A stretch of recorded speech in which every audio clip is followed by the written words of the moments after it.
Bonjour chers élèves, dans cette vidéo on va corriger un exercice sur le mouvement d'une particule chargée dans un champ magnétique ou électrique uniforme. National 2010, session de rattrapage. Donc la spectrométrie de masse est une technique de détection extrêmement sensible. À l'origine, elle servait à détecter les différents isotopes d'un élément chimique, mais actuellement, elle est utilisée pour étudier la structure des espèces chimiques. On veut séparer les deux isotopes du zinc à l'aide d'un spectrographe de masse. La chambre d'ionisation produit des ions Zn+68 et Zn+A, de masse respective M1 et M2. Ces ions sont accélérés dans le vide entre deux plaques métalliques parallèles P1 et P2, à l'aide d'une tension constante de valeur U égale à 1000 volts. Comme vous voyez dans la figure 1. On suppose que les ions quittent la chambre d'ionisation en P1 sans vitesse initiale. On néglige le poids des ions devant les autres forces.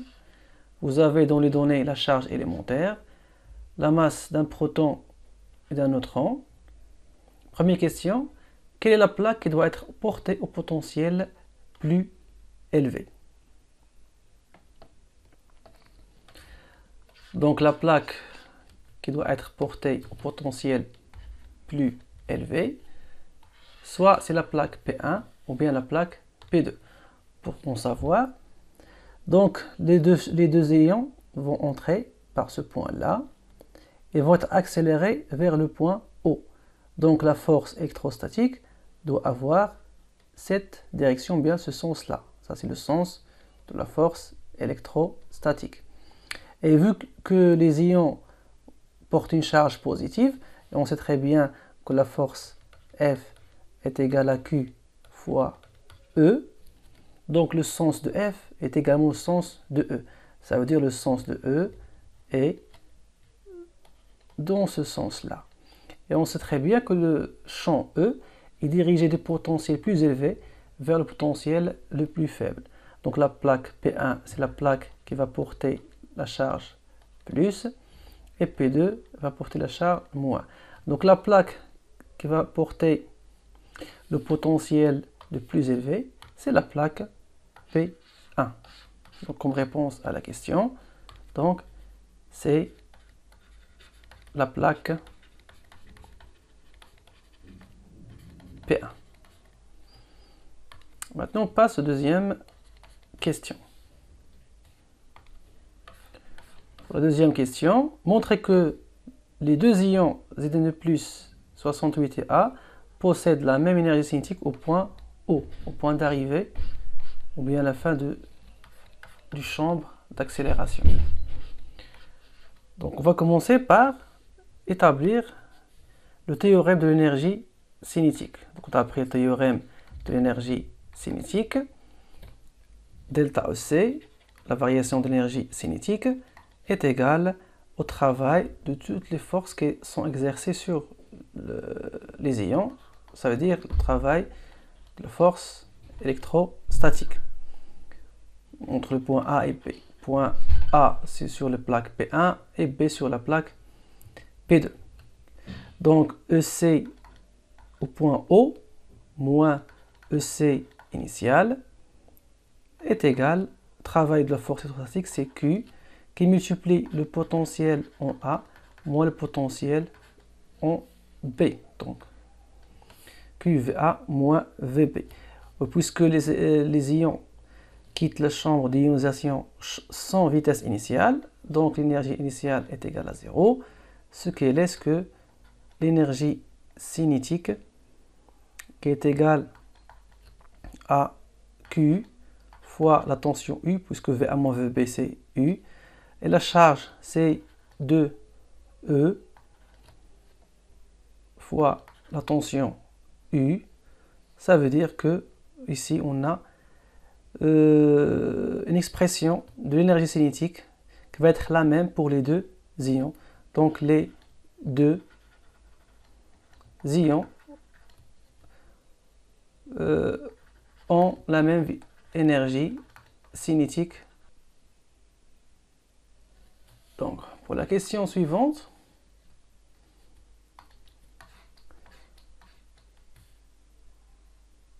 exprimer la vitesse V1 des ions Zn de plus 68 au point O en fonction de U, E et M.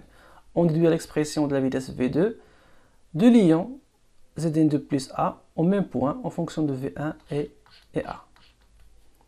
Pour la troisième question, donc pour l'ion Zn de plus 68, on a l'énergie cinétique qui est égale à 2E fois U. Ça veut dire que 1 demi M1 fois V1 au carré est égal à 2E fois U. Donc, V1 au carré est égal à 4 E fois U sur M1. Donc, la vitesse V1 est égale à 2 racine E fois U sur M1. Ensuite, on sait très bien que pour la masse approchée d'un élément X à Z, c'est à peu près A qui multiplie la masse d'un proton, ça veut dire A fois la masse M. Donc ça veut dire que V1 est égal à 2 racine carrée de E fois U sur 68 fois M. Pour la suite de la question, et on déduire l'expression de la vitesse V2 des ions Zn de plus A au même point en fonction de V1 et A. Donc de même, pour les ions, pour Zn de plus A, on aura de la même manière V2 qui est égal à 2 racine E fois U sur M2 qui est égal à 2 racine E fois U sur A fois M. Ensuite, ce qu'on va faire, on va diviser l'expression de la vitesse 2 par la vitesse 1, va être égal à racine E U sur A fois M, qui multiplie racine 68M sur E fois U, qui est égal à racine 68 sur A. Ça veut dire que V2 est égal à V1 racine 68 sur A. Donc voici l'expression de V2 fonction de A et voici l'expression de VA. Donc c'est la réponse à la question. Quatrième question. À l'instant t est égal à 0, les ions Zn de plus 68 et A pénètrent ensuite dans une région où règne un champ magnétique uniforme orthogonal au plan de la figure d'intensité P est égal à 0,1 Tesla. Ces ions Zn de plus 68 et A sont déviés et heurtent la plaque photographique respectivement au point C et C'. Ça veut dire que Zn de plus arrive au point C et Zn de plus A arrive au point C'. 4.1. Indiquez sur le schéma le sens du vecteur B, justifiez votre réponse. Donc sur le schéma ici, vous voyez bien, on va tracer le champ, la déviation par exemple de l'un des deux ions. Va être dévié, pardon, je vais refaire le schéma. Donc il va arriver au point C. Ça veut dire que au point de l'entrée, vous avez ici le vecteur vitesse V1 et la déviation est vers le bas. On sait très bien que la force magnétique est toujours perpendiculaire où champ est au vecteur V1. Donc F au point de départ est dirigé vers le bas. Et si on utilise la règle de la main droite, on va constater que B est dirigé en avant. En avant, ça veut dire on va mettre un point dans le symbole ici. Donc, comme réponse à la question 4.1,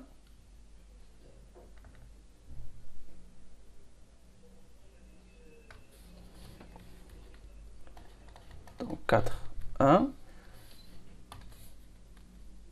pour vecteur B, voici sa direction. Elle est vers l'avant.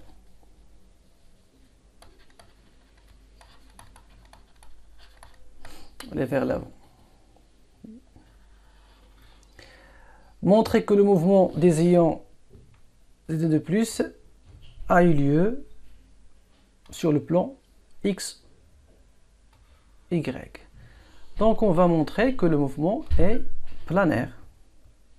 Donc on va appliquer la deuxième loi de Newton. Donc selon la deuxième loi de Newton,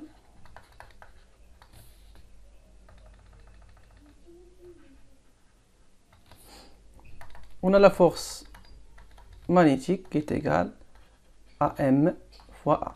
Cette masse M, mZn, donc soit c'est M1 ou bien M2. Ça dépend des cas. Donc F c'est Q fois V vectoriel B qui est égal à la masse de Zn fois A. Ça veut dire que vecteur A est égal à Q sur la masse de Zn, V vectoriel B. D'après cette relation vectorielle, on peut constater que A elle est perpendiculaire sur B. Et puisque B est parallèle au vecteur OZ, ça veut dire que A elle est parallèle à OZ. Puisque A est perpendiculaire à OZ, ça veut dire que la projection AZ est égale à 0. Donc on va effectuer une primitive pour retrouver Vz qui est égale à une constante qui est égale à V0z qui est aussi égale à 0. Puisque V0 appartient au plan XY. Ensuite, une deuxième primitive elle permet de retrouver le Z qui est égal à une deuxième constante qui est égale à 0 puisque la particule elle quitte le repère au point O. Donc le Z0 est égal à 0. Donc sur l'axe OZ, on n'a ni accélération, ni vitesse, ni position, ni équation horaire. Ça veut dire que le mouvement est sur le plan OXY. Donc pour montrer que le mouvement s'effectue sur le plan OXY, il suffit de montrer qu'il ne s'effectue pas sur l'axe OZ. Après, la question suivante. Déterminer la nature du mouvement des ions Zn+ dans le champ B.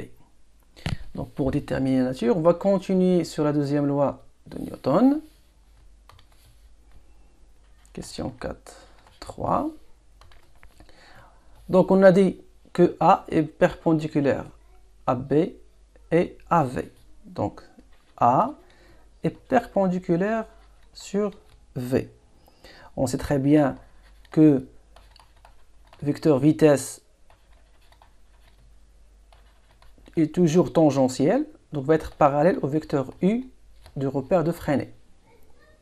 Ça veut dire que A sera perpendiculaire au vecteur U. Et si A est perpendiculaire à U, ça veut dire que la projection de A sur U est égale à 0. Donc A AT égale à 0. Et on sait très bien que AT, c'est d de V sur dt, qui est égal à 0. Ça veut dire que la vitesse est constante. Donc le mouvement est uniforme. Puisque AT est égal à 0, donc A est égal à AN, qui est égal à V au carré sur ρ, le rayon de courbure de la trajectoire. Donc on peut remplacer l'expression précédente, où on a trouvé A qui est égal à Q sur la masse de Zn V vectoriel B. On passe au module, donc V au carré sur ρ, qui est égal à la valeur au seuil de Q sur la masse de Zn fois V fois B fois sinus l'angle entre VB qui est égal à pi sur 2, donc fois sinus pi sur 2 qui est égal à 1. On va simplifier par un V, ce qui laisse ρ qui est égal à Q fois V,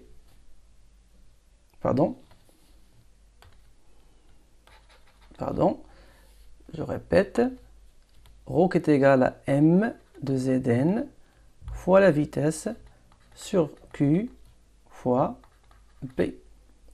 Donc, qui est égal à la masse de Zn fois la vitesse sur 2e fois B, qui est une constante. Donc, le rayon est constant. Puisque le rayon est constant, mouvement est plane, vitesse est constante. Donc, la nature du mouvement, c'est un mouvement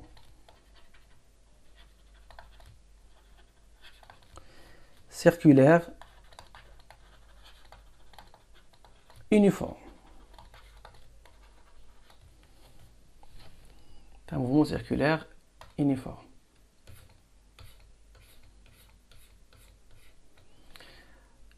Maintenant, on donne CC' est égal à 8 mm. Déduire la valeur de A. Donc, si on reprend le schéma, C, c'est le point d'impact de Zn 68.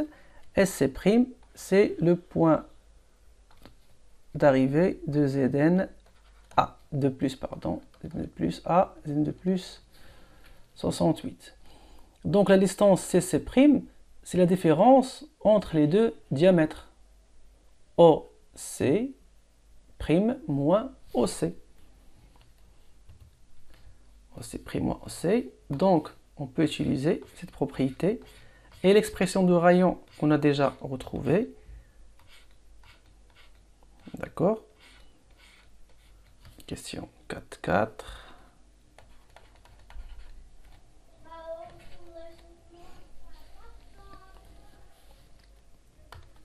Donc, CC' est égal à D2 moins D1 qui est égal à 2R2 moins R1. Donc, c'est quoi le R1? R1, c'est M1 fois V1 sur 2E fois B. Et R2 est égal à M2 fois V2 sur 2EB. On peut simplifier ces deux écritures. Pour M1 fois V1, on peut montrer qu'il est égal à 272 M fois E fois U sur 2E fois B. Et pour deuxième expression, pour R2, c'est racine 4A M E U sur 2EB. À la fin de l'exercice, je vais vous montrer comment on a retrouvé ces deux expressions. Donc, on continue. Donc, on va multiplier par 2. On va éliminer 2 qui est en bas. Donc, C' est égal à racine 4A MEU sur EB moins racine 272 MEU sur E fois B. Ensuite, racine 4A MEU sur E fois B est égal à C'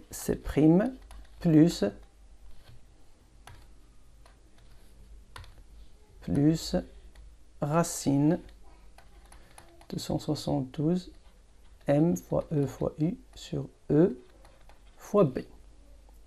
Donc, si on cherche A, on va trouver que A est égal, je vais mettre un quotient ici, E fois B fois C' plus racine de 172 MEU, le tout au carré sur 4 MEU. Après, si on fait l'application numérique, on va trouver que A est égal à 70. Voici la valeur de A. Maintenant, on revient à cette expression M1 fois V1. Comment on va la retrouver? Eh bien, c'est très simple. Vous avez M1 fois V1 qui est égal à M1. On va reprendre l'expression de V1 qui est égale à racine 4 EU sur M1 qui est égal racine, on va faire entrer M1 à l'intérieur, ça va devenir M1 au carré. On va simplifier M1 avec le carré, ça va nous laisser 4 fois M1 fois E fois U. Ensuite, M1 est égal à 68 fois M, la masse d'un proton. Donc 4 fois 68, c'est 272 fois M fois E fois U. Pour le deuxième, M2 V2, la même chose, c'est M2 fois racine 4EU sur M2 qui est égal à racine 4 M2 EU qui est égal à racine 4 AME fois U. C'est comme ça qu'on simplifie les calculs. Et merci pour votre attention.